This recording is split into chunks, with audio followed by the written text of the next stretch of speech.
Hi. Yeah. Hi, how you doing? Good. How are you?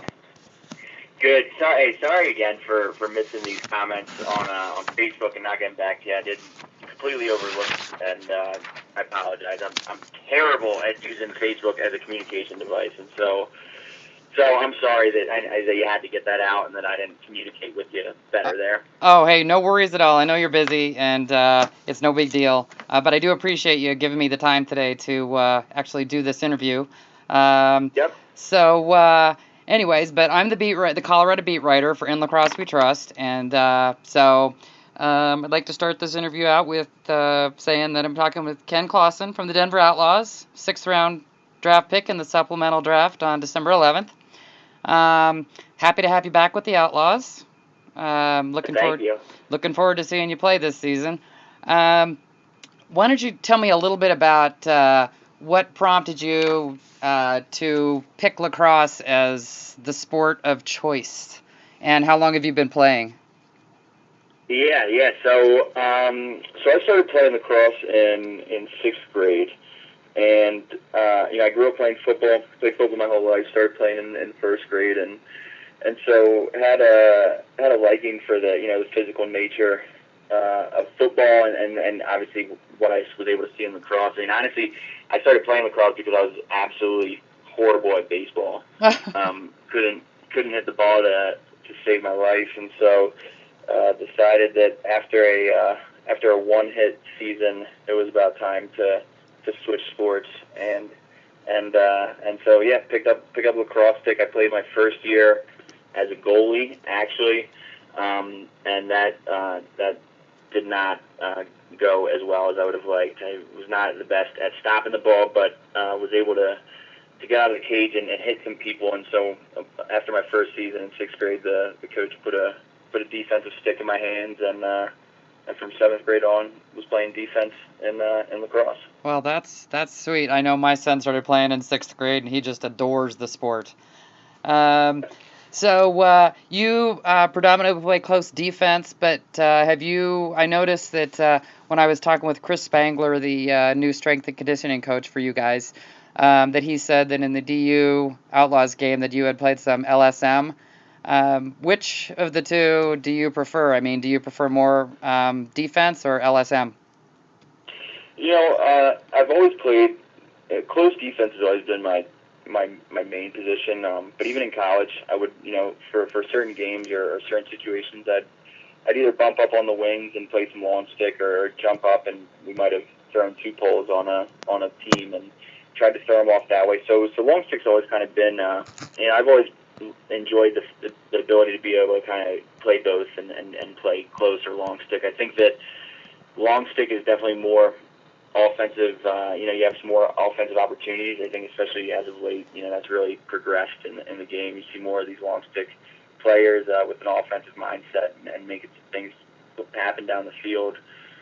Close defense, I like in the sense that you never leave the field. I don't like missing an opportunity to make a play or having to come off the field or things like that. So I like both. They both have certain characteristics or unique kind of opportunities that they each present. But I think heading into the season, I think that honestly for me, after so many injuries, I just want to be able to crack a roster and be able to help the Outlaws in whatever way I can. If that happens to be a long stick, I'd be happy to do it. If that happens to be a close stick, I'd be happy to do that or a close defense. I'd be happy to do that as well.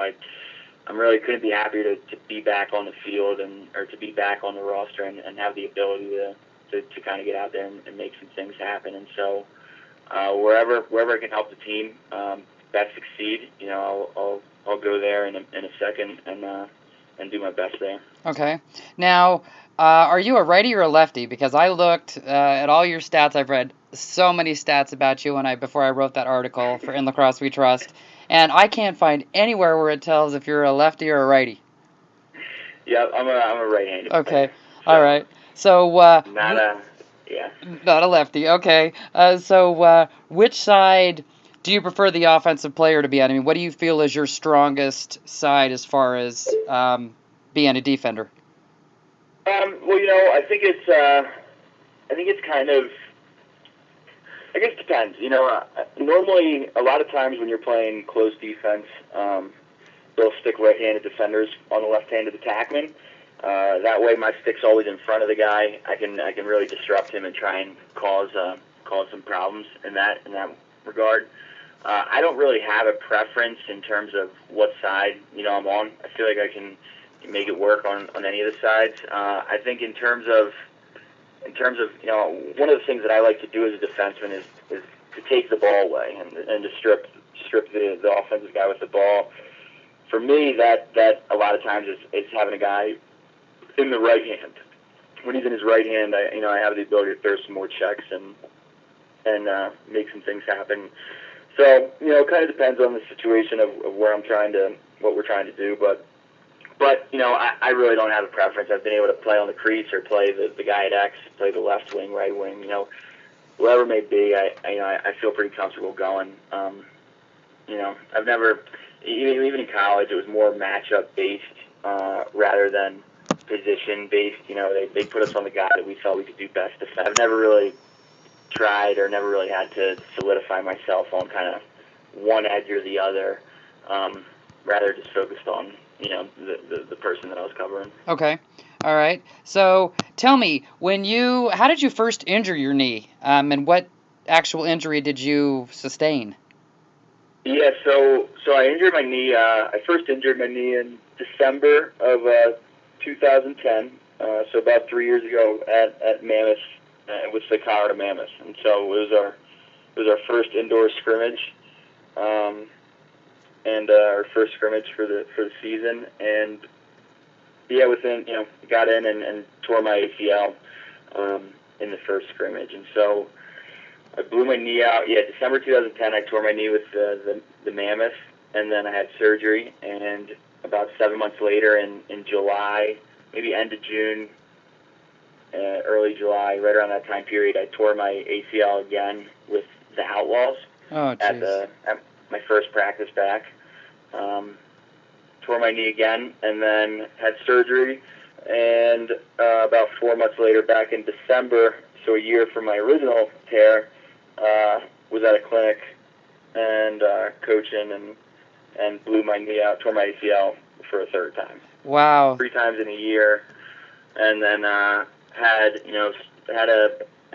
another surgery, a third surgery in March of 2012 to kind of take out the screws and clean it up, and did like a bone graft to just kind of heal the bone and kind of give the doctor a clean slate to work on. And then in end of October 2012, had a fourth surgery and repaired my ACL and my LCL. Okay. And so yeah, 3 ACLs, 4 surgeries, and yeah, quite a bit of rehab in between there as well. Yeah. What kinds of rehab and training, exercises, that kind of thing, have they got you on right now? And what have you found has been the most beneficial to rehabbing your knee? Yeah, I think that, well, for me, the whole rehab, I was fortunate to go through my whole college career, starting every game, never missed a game. I never really had a serious injury in sports ever, at least one that you couldn't kind of push through. And what I mean by that is that with the knee injury, it had nothing to do with a pain tolerance. You couldn't tough it out.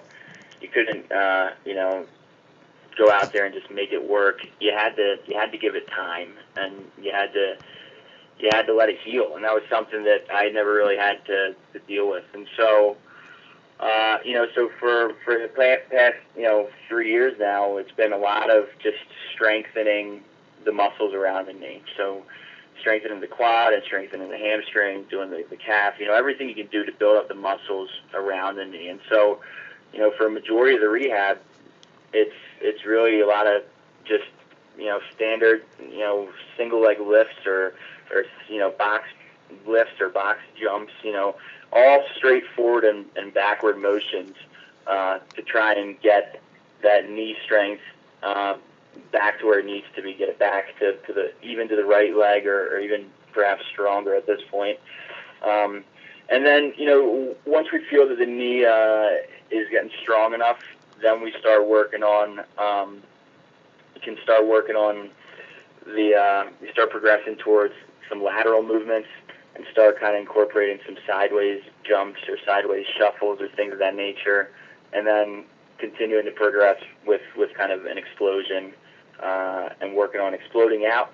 And then also, the flip side to the explosion and accelerating out of a stance is the decelerating. And so really making sure that you can control your knee when you decelerate and you try and stop and start as quickly as possible. And so it goes through a couple phases of, one, just building the muscle, two, beginning to incorporate lateral movements, and maybe that might even be part of the last phase, is that lateral movement, but also working on that explosion and the stop and start. And so it's it's been a process. It's you got to be patient with it. I've tended to given a lot of advice out to friends or peers that are continuing or that are going through similar knee injuries, but it's really just making sure that it's strong and ready to go, and if the strength is there, then you can start working on the explosion and moving side to side.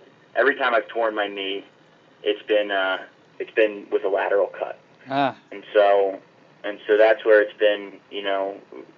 We got to be careful there doing it and just make sure that the muscles are ready. And so yeah, that's my long-winded answer. Hey, that's okay. That's gives a lot of information to everybody, so they really understand what you've been going through, and it helps a lot for people to understand it. You think your knee, with all the rehab that you're doing, you're going to be ready by the time the season opens on April 26th? Yeah, the knee feels good. The knee feels great. It feels the best that it's ever felt since the first injury that I sustained, and so it I've definitely the furthest I'd ever made it out of a surgery without re-injuring it again was that first time, was about 7 months, and so right now I'm at about a year and almost a year and a quarter, a year and 2 months, and so I'm by far further than I've ever gotten in terms of not re-injuring it. Yeah. Which is good, which is nice. So I think there's a couple of things. I think one, with the surgery, I think repairing both the ACL and the LCL, having that extra stability there has definitely helped, and I've noticed a difference there. And then two, taking my time and really rehabbing this knee and being able to progress into start slowly doing some movements during last summer during the 2013 season, and then leading up to playing with DU. Playing with Outlaws against DU this October was that was a big step. That was nearly a year to the day. It was 1 week short of a year to when I had my last surgery, and so being able to get through that game and I felt pretty good. I was a little quicker than what I anticipated, and I felt good on the field. I think I need to continue to work on getting my wind back and making sure that I'm in the best shape I can be. Sorry, I got a call coming in now.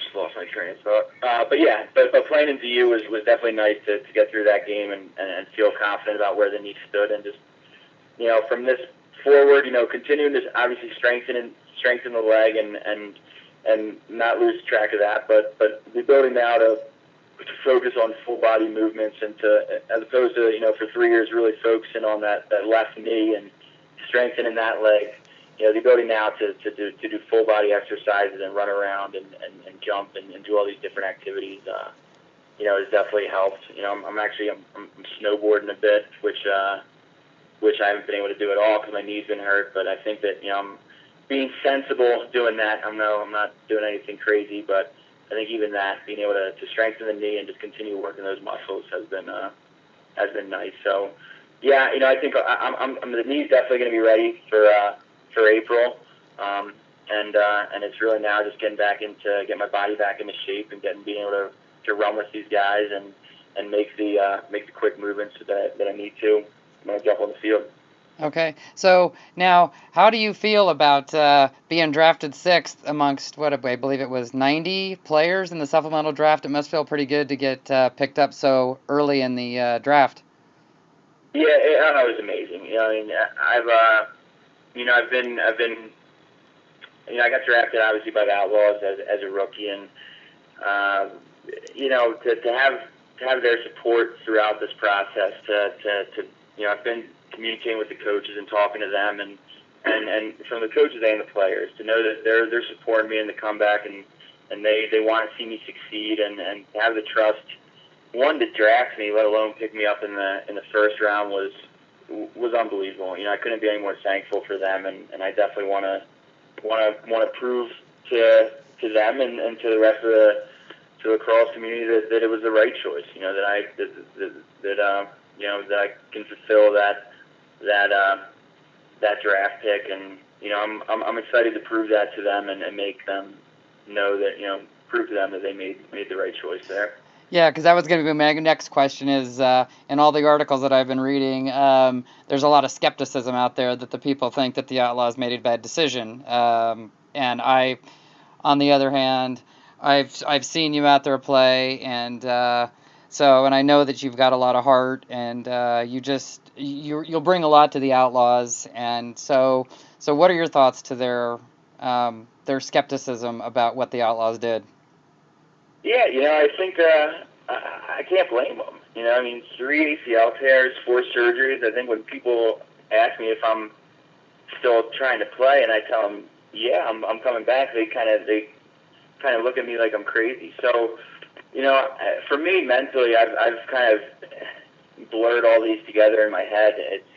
It's been kind of one long injury for the past 3 years, and I think I've been able to do that just because they've happened so closely together, because I've never really been able to get back into it since my first one. There's definitely times where I actually sit back and reflect on how long it's been, or how many surgeries I've had, and it's pretty wild to good to think about it, and so I can't blame people with skepticism. I think that if I'd like to think that I looked I had some flashes of my old self in the DU game. It wasn't where I wanted to be or where I need to be, but I think that it definitely, I left feeling optimistic about where I stood. And, I'd like to think that if people saw that, they might feel the same way. And so, I've always, if people are going to, I like that motivates me. I have no problem people saying that they don't think it was a wise choice, because I'm looking forward to proving them wrong. Well, good. So, Good. So what do you feel that you're going to be able to do for the Outlaws on defense this season? Do you feel that with all of the young players that have come in and some of the players that they've released, traded, what do you feel is going to be your biggest competition as far as another player on defense out there? I think that from a playing standpoint, like we had talked about earlier, I think that my ability to be able to play close or long stick is a nice thing to have. I think that if the team needs me to go somewhere and I can do that, I think that's definitely a positive feature. I think that the Outlaws have obviously picked up some great defensemen, like Simon, and we got Roger back, and we had a phenomenal season last year. The team lost one game the whole season, and so to come in and crack a lineup is going to be quite a tough task to do. And so I think, with that being said, being injured all these 3 years, I think that the one thing I can absolutely say is that I've become a smarter player. I know more about the game. I've learned a ton from coaching and still being involved and watching. Something I've never been able to do is just watch. And so I think whether I do end up cracking the lineup or getting on the field or not, I know that I can help a lot of these younger guys. I know that I have some some knowledge now that I can share, and that I'd be happy to share. I think at the end of the day, I want to play, but more than anything, I want to win a championship. And whatever I got to do, whether that's on the field or helping the guys that are playing be their best, I'm happy to do it. And so, I'm looking forward to the play, to the training camp. I'm looking forward to meeting a lot of the new guys, and I'm looking forward to joining with these older guys. And I think we've all got one plan or one goal, and that's to win. And whatever it takes to do that, I think we're all in for it. Yeah. Now, what of all the MLL teams, which team are you looking most forward to playing against? I think that both. Well, I think Chesapeake is definitely a big one. They've won they won last year, and they've won the last 3 out of 4 or something like that. And so I think you always want to play. You want to beat the champion. You want to make a name for yourself, and I think I think that program, that the Bayhawks in particular have been very successful the last couple of years. So playing them is going to be exciting.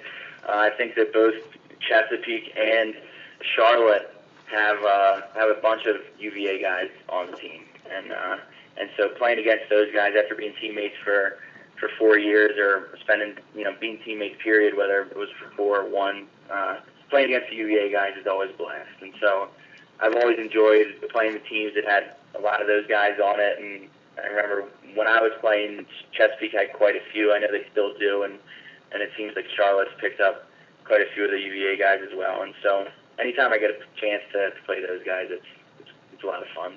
Okay. So what do you think because I'm an Outlaws season ticket holder, and amazing season last year. I mean, or in 2013, record breaker all over the place. What do you think they need to do to get past that first round?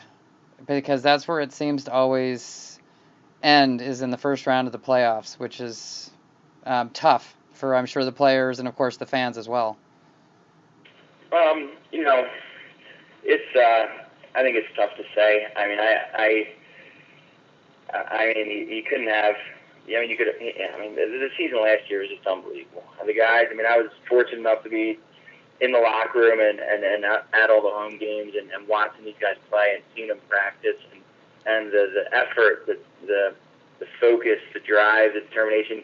I honestly had never been that team was something special. I mean, it was the focus. I'd never seen a team that had more focus and for one game at a time, and each game was just as important. And it was really heartbreaking to see the loss. I wasn't in Philadelphia, but was watching it, and it wasn't them losing that was heartbreaking. It was just the fact that I knew how much they put in and how much it meant to those guys, and to see them come up short was tough to see. Yeah. And so I would be if we could have another locker room and another team like we did last year. I mean, I'll take that any day. The result wasn't what we wanted, and we all knew that. We want to win. That's the ultimate goal. But that group of guys, I'd take them up against anyone, anytime. And I think we continue to focus, continue building upon what they did last year, what we did last year. One game at a time, continuing to build, play as a team, and hopefully things come together when they need to. But that was I don't think there's I can't say anything negative about that group. I mean, that season was just unbelievable and just didn't go the way that we had hoped. Yeah. Yeah, it was. It was just the players in general. It was just magic. I mean, it was a fun season to watch, and I enjoyed every single game. It's just so many records broken, and MLL and Outlaws, and it was great. So, yeah. Is there anything else you'd like to say about coming back to the Outlaws? What you're looking forward to, that kind of thing? I think kind of just going off of what we were just talking about winning. I knew that that when I went into the supplemental draft this year, that obviously there's no guarantees on where you're going to land or if you're going to get picked up at all. But the one thing that I knew was that I wanted to be an Outlaw, and that I didn't want to be competing with there's no other team I'd rather compete with to go win a championship. And to be back on the Outlaws, to have that goal in place, it's the same goal that unfortunately, I guess, but it is the same goal that we've had in place since I was drafted as a rookie. And so to be back on this team with that goal in mind, to go win a championship, I can't wait to get back in the locker room, get on the field with that group of guys, and make that happen in 2014. It's going to be a great year for the team, and I'm looking forward to bringing home the Steinfeld Cup to Denver.